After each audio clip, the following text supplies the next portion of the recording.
د پښتو مشهور مزاحیه اداکار اسماعیل شاهد نن سبا ډیر زیات بیمار دی او ډیر په بد حال کې دی.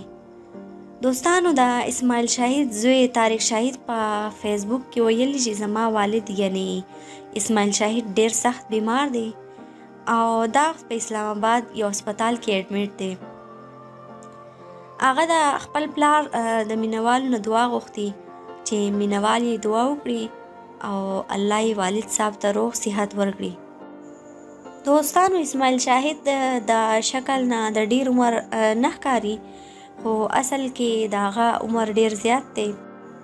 هغه د ډیرو پښتنو په خوله خندا راویستي او همیشه یې پښتانه خندولي دي. دوستانو اسماعیل شاهد واحد اداکار دی چې ټول پښتانه ورسره ډیره بې انتها مینه لري او داسې څه کار یې تر اوسه پورې نه دی کړی چې د پښتنو زړه پې ازار شوي وي. نو دوستانو زموږ د ټولو د حق جوړیږي چې هغه ته دعا وکړو چې الله پاک ورته روغ جوړ صحت ورکړي.